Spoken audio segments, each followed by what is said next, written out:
Thank you very much, everybody. Please, please. A lot of very brave people in this room. I have to start off by saying that, and I'm truly thrilled to welcome back all of you folks to the White House. 33 recipients, our nation's highest military award, the Congressional Medal of Honor.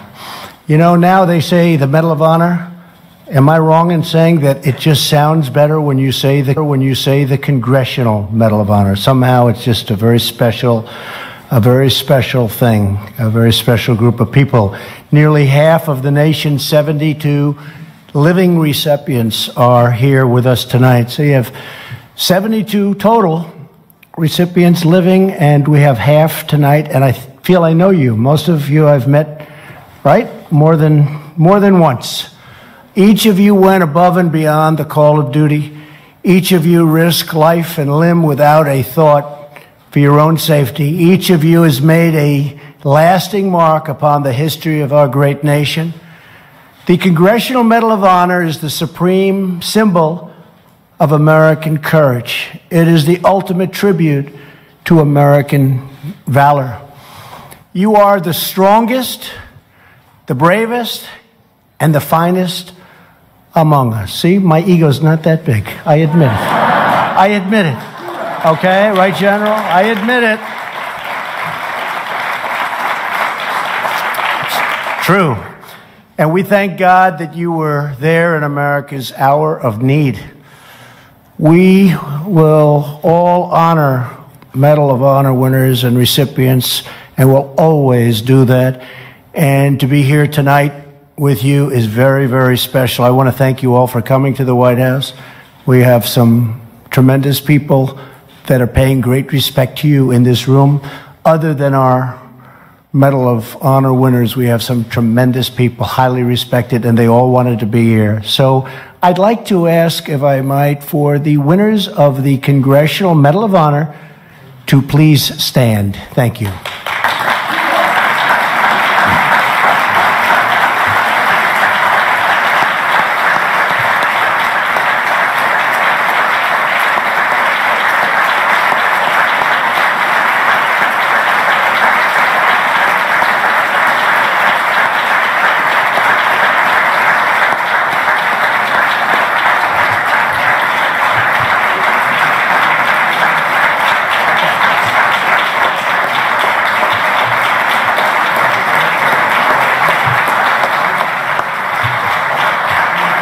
Thank you very much.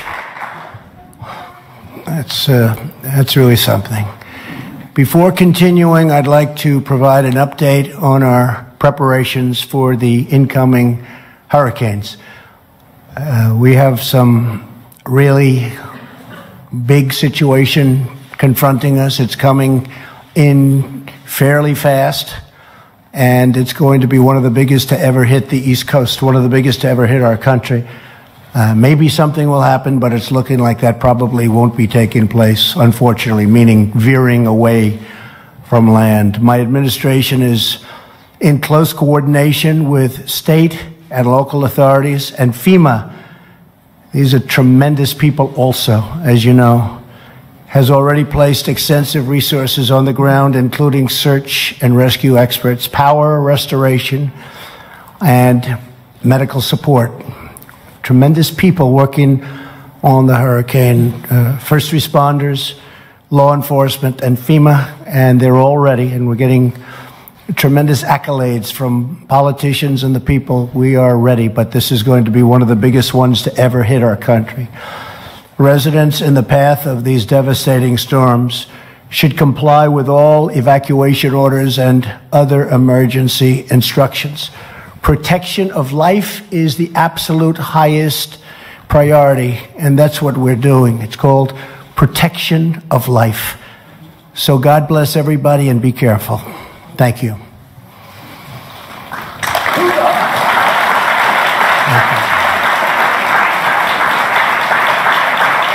For tonight's Medal of Honor reception, we're also joined by members of my cabinet, Secretaries Steve Mnuchin. Steve, where are you, Steve? I don't know if you'd ever win this award, Steve. That's a tough award. In a different way, right? In a different way. Doing a great job. Thank you. Ryan Zinke. Ryan, thank you very much. Sonny Perdue. Sonny, thank you. Thank you. Thank you, Sonny. Alex Acosta. Alex, thank you. Thank you, Alex. Ben Carson. Thank you, Ben. Thank you. Elaine Chow. How's transportation doing? Good? I think so. Robert Wilkie. Doing a great job. For the VA, we're doing a great job. We have choice and we have accountability, things that nobody ever thought you'd see. They worked 46, 47 years on trying to get Veterans Choice, and we now have Veterans Choice, and we have accountability. They don't do the job, boom, you're fired. We want that for our veterans, right? Right? And a man who's really doing a fantastic job, Acting Administrator Andrew Wheeler. Thank you. Thank you, Andrew. Thank you, Andrew. Appreciate it. We're grateful to the distinguished military leaders in attendance, including Secretary of the Navy, Richard Spencer. Thank you. Thank you. Thank you. Thank you, Richard. Secretary of the Air Force, Heather Wilson. Thank you, Heather. And Vice Chairman of the Joint Chiefs of Staff, General Paul Selva. Thank you, Paul. Thank you very much. And one of my favorite members of the Joint Chief. Stand up, you two. What a job. Two of you. Come on, stand up. Right? Great. Thank you both. Thank you. Thank you. Thank you, Paul. I also want to thank Representative Mo Brooks for joining us tonight. Great gentleman, wherever you are, Mo. Thank you, Mo. And a very special thank you to the members of the Congressional Medal of Honor Society. Tonight we're privileged to be in the company of America's greatest heroes. Joining us this evening are three extraordinary Americans who I had the privilege of presenting the Medal of Honor to: Jim McClellan, Mike Rose, and Britt Slabinski. Please stand up. Please. Please. Thank you. Thank you, folks. Proud of you.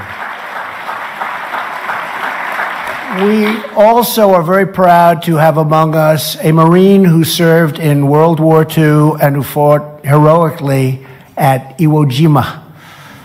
In just a few weeks, he will celebrate his 95th birthday. He's a friend of mine. I've gotten to know him. Woody Williams. Woody. 95. You look good, Woody.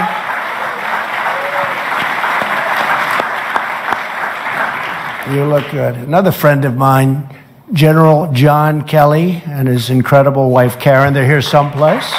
John, stand up, Karen. Stand up, Karen. Two great people. Two great people.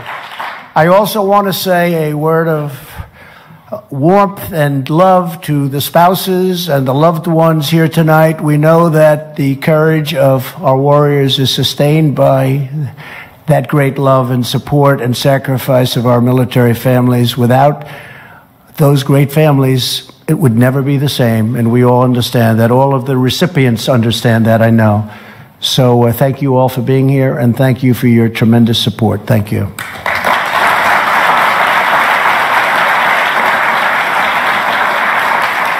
The Congressional Medal of Honor recipients here with us tonight come with and from cities and towns all across our nation, and they fought for America in fields of battle all across the world.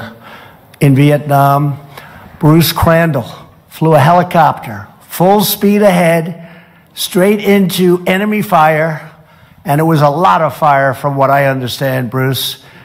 Not once, not twice, but 22 times. Bruce, you can have that job, okay? Where's Bruce?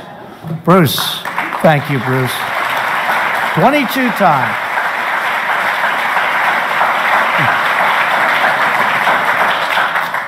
Ben Carson, better him than us, right?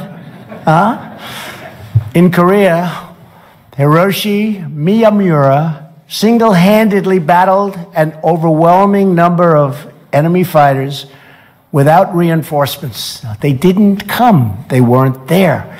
He treated the wounded and kept on fighting while enduring severe wounds of his own. Where is he? Where is he? Please.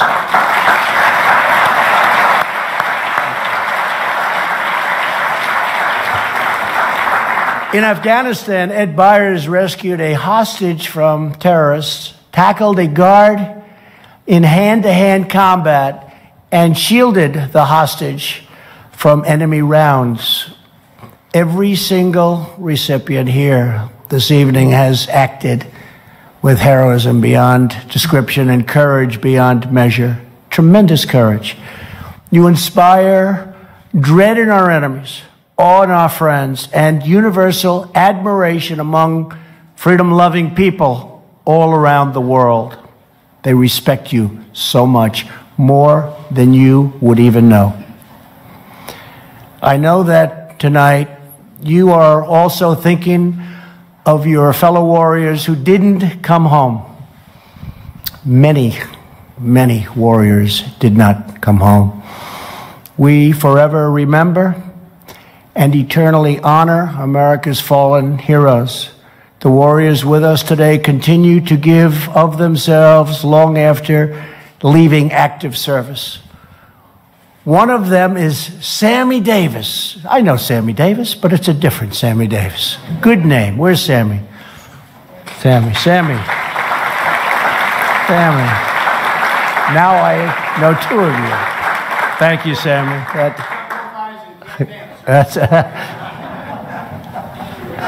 That's true, actually, isn't it?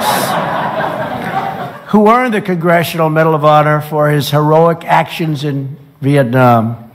Sammy teaches young people about the importance of patriotism, and just a few months ago, he received the state of Indiana's most prestigious award for his life of service. Sammy, that's fantastic. Thank you very much. Thank you.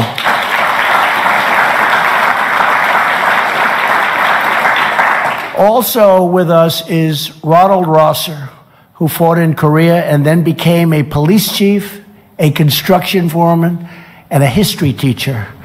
A veteran of Operation Enduring Freedom, Leroy Petrie has since devoted his life to supporting our wonderful veterans. Thank you very much. We have many people that are doing that. We're loving our veterans, I think, honestly, more than ever before. We respect them so much. There's a whole different spirit over our country. We respect our veterans more than we've ever respected our veterans. So important. We're working so hard on that, and we're doing the job.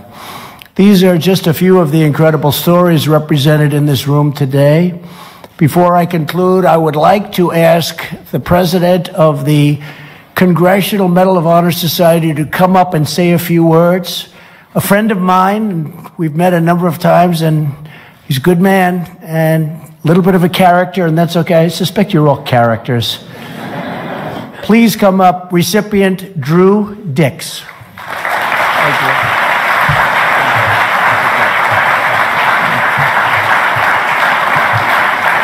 Thank you, President Trump, for two things. One is honoring us with this invitation to the White House. You know, in January next year, it's been 50 years since I was in the East Room, and I don't remember much about that. It was much of a fog in my mind because of the circumstances. But I want to tell you that on behalf of the 32 other recipients here, we're very honored to be here. But that honor pales in comparison to the honor that we have and the responsibility that we share for representing all of our veterans and service members that perform deeds far greater than ours. But witnesses just aren't available. And for that, I want to say that we carry that around the country. We do what we can to spread the character and the examples of recipients to our youth. And we're just starting a new program on our outreach, and we help to coordinate efforts between all the efforts to coordinate the efforts against preventing the suicides. It's a tremendous problem in our country. So the society has taken this on. And I can't think of a better way to start a convention as right here from the White House and going over to Annapolis. So if we're all about, and if we're all about tradition starts here. And for Navy folks, we're really proud to spend a week with the